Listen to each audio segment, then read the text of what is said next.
Hello everyone, and welcome to your Physics 121 concept session on free fall. My name is Nathan Martin, and I work for the tutoring centers at ASU. So, in this problem, we're given a rock is dropped from a building 30 meters high. How fast is the rock traveling right before it hits the ground? And how long is the rock in the air before impact?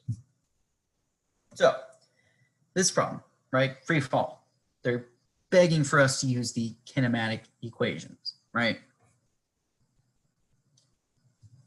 So these kinematic equations, you can only ever use them if your acceleration is constant, okay? So kinematic, right? The kinematic equations only use when the acceleration is constant. I cannot stress this enough, right? You do not want to be that fool that uses the kinematic equations when you have a varying acceleration, okay? So remember that always, okay? So I always start out these kinematic equation problems the same, okay? I like to make a table of everything I know, and then I kind of match the kinematic equations with that. So I'm going to pick a kinematic equation, okay? I really like the v squared, right? The final velocity squared is equal to the initial velocity squared plus 2a delta x. I find you use this one very often, so I usually start there as a reference point. Okay, and then I go off to the side of my piece of paper, and then I make a little table of everything I know and don't know. So, do I know the final velocity? No, right? Because that's what we're determining, right? How fast right before it hits the ground. That's final, right? It's the final velocity. So we don't know that. Do we know the initial velocity? V0. It doesn't tell us, but I would argue we do know it, right? Because it's dropped, right? If you're dropping something, all you're doing is just letting go, right? So you're standing on some 30-meter high building and you're just letting go of this rock. Therefore, your initial velocity has to be 0 meters per second. Now, if I said I was throwing the block or the rock or whatever we're throwing, right? If I was throwing this, my initial velocity would not be 0. So keyword dropped, okay?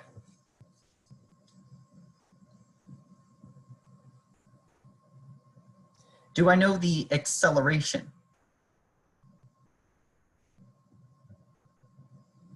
It doesn't tell us the acceleration, but I know if I'm dropping something, the only acceleration that it's going to experience, again, we're ignoring air resistance, right? Because it just complicates things. If you're ignoring air resistance, the only acceleration that this rock is going to experience is the acceleration due to gravity.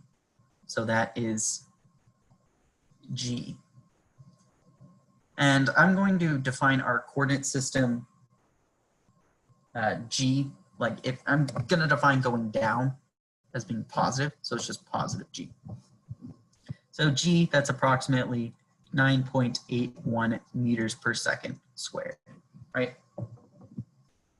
So if I look at this thing, oh, hold up, we still have delta x, right? Do I know delta x?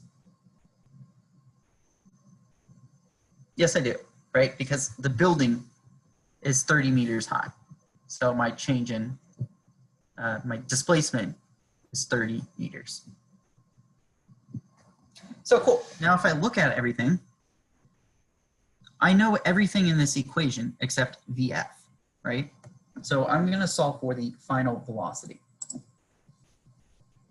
So the final velocity is just equal to the square root of the initial velocity plus 2a delta x. This is equal to the square root. The initial velocity is 0 plus 2 times the acceleration due to gravity, 9.81 times delta x, which is 30. And again, I'm defining my coordinates as going down as positive, 30 meters is positive, and the acceleration due to gravity is also positive. So solving this, I find the final velocity, put an approximation, right? My final velocity is approximately 24.3 meters per second. And I do that by just throwing that square root garbage into my calculator, right? So we also had to determine how long is it in the air before impact. So we have to find t, right? Well, let's use another kinematic equation, right? So yeah, let's look at this one. The final velocity is equal to the initial velocity plus acceleration times time.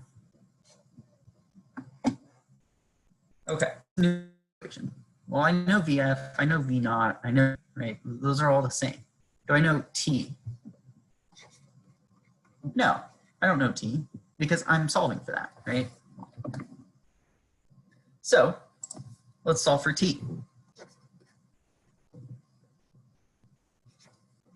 So T is equal to the final velocity minus the initial velocity all over the acceleration.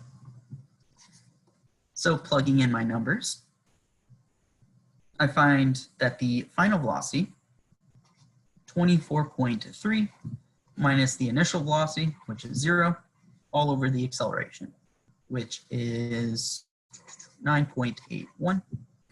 So I find the time it takes for this rock to impact the ground. Again, let's not use equal signs because this is an approximation, right? It's about 2.5 seconds. It's about 2.5 seconds. Awesome. Well, we solved it, right? Before we move, I do really want to point out the kind of overall strategy we're doing. I highly, highly, highly stress you to do everything in letters, right? See how we did literally everything, right? I solved for VF in terms of letters, and I solved for the time in terms of the letters, right? That makes it so much easier. If you don't agree with me, you haven't solved these problems enough, okay? Again, this solving it in terms of letters, it makes your life so much easier, okay? If you start doing those like math problems, you'll at like the end of the section, there's usually a very, very, very long problem. And as you proceed through this problem, your round off errors, right? See how we're rounding in these solutions? These round off errors, they carry into your consecutive problems. So that continuous carrying over of all these round off errors produces incorrect answers on the kind of later steps of the problem. So that's why solving it in terms of letters gets you the absolute most exact expression for it, okay? So I highly, highly, highly stress you to solve it in terms of letters first and then plug in the numbers. Again, it's so much easier to look at. It's just beautiful, right? That's my rant, okay? And I also highly stress you to make a table, right? See how I kind of like made a little thing off to the side with everything I know and don't know? It just allows me to easily see where I'm going, what I need to do, and how many more equations I need. Okay. With all that, let's clear this up and talk about our tutoring services. Okay. So if you want more information on tutoring, such as like our operation, review sessions, remember all this is free, absolutely free to you. Visit our website at tutoring.asu.edu. And if you want more of these videos, visit this link, tutoring.asu.edu/student-services/reviews. Thank you all for listening, and we'll see you in the next video.